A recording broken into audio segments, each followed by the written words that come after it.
Good morning. Craig Howard here. Happy to be with you again this morning. I am in Philadelphia.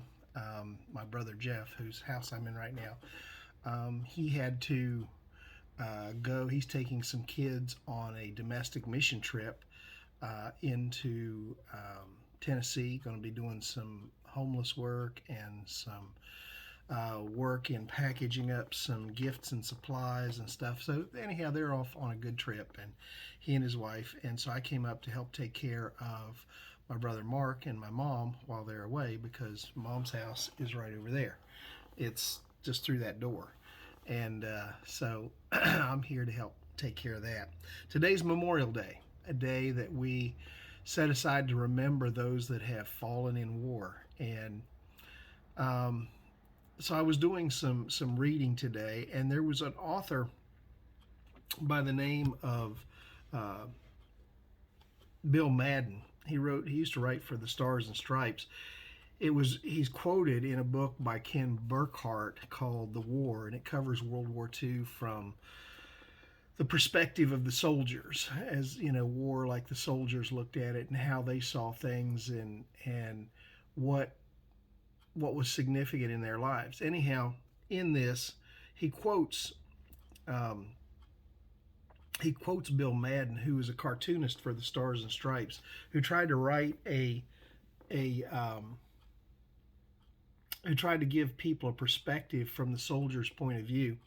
And so here's what he wrote. He said, if you want to get an idea of what in World War II and Vietnam and Korea, a lot of the wars, at least through Korea, were like this, and through Vietnam were like this, and then when you get into Afghanistan, the type of war changed a little bit, but because it was mostly desert. But listen to what he wrote. He said, it's an analogy written for those who have never fought war or understand the miseries, and that's me. I never fought in a war. Um, I was very fortunate that way that I never got drafted and never had to make that decision about what to do. Um, that wasn't my thing. But he said this, and my uncle Richard was in World War II. He said, dig a hole in your backyard while it's raining.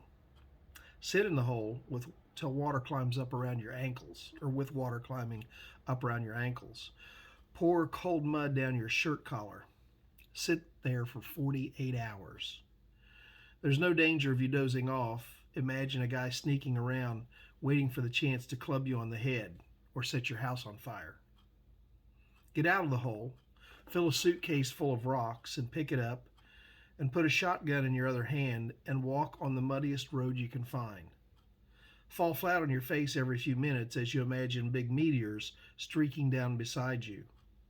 If you repeat this performance every 3 days for several months, you may begin to understand why an infantryman gets out of breath, but you still won't understand how he feels when it gets tough.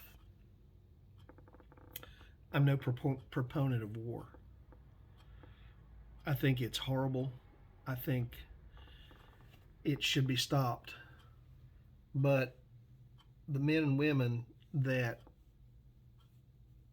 fight are not there because they want to be there. They're there because somebody ordered them into what has to be the closest thing to hell that a person could endure here on this earth. I've talked just a little bit to my uncle before he passed.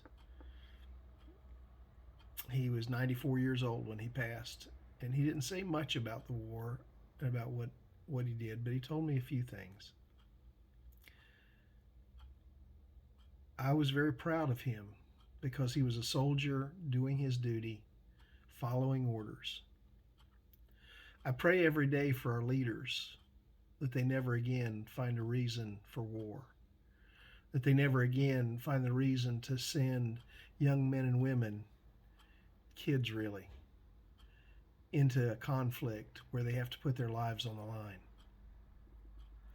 And I'm very thankful for men and women who have made that ultimate sacrifice so that I could have the freedom to do this morning, so that I can have the freedom to enjoy my grandchildren, so that I can have the freedom to worship as I want to worship.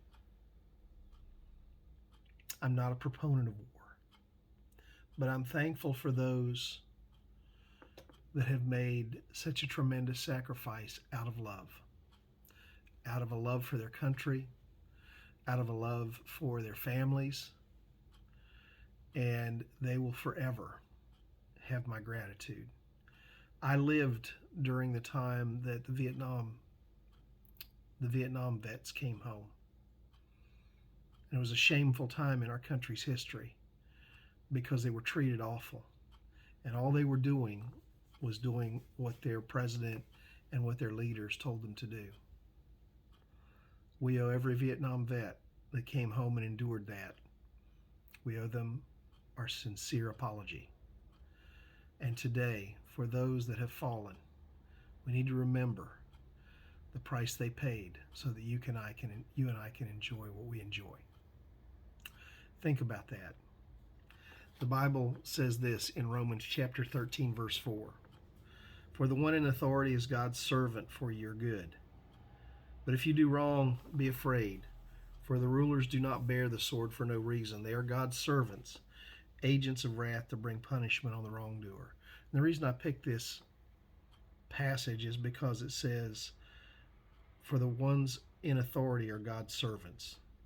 We need to pray for our leaders, the ones that are in authority, that they will do God's will and that they will follow God's principles as they lead our country forward. And hopefully we'll never again have to go to war. I know that's a pipe dream probably, but that can be my prayer. God bless you. Have a great Memorial Day. Talk to you tomorrow.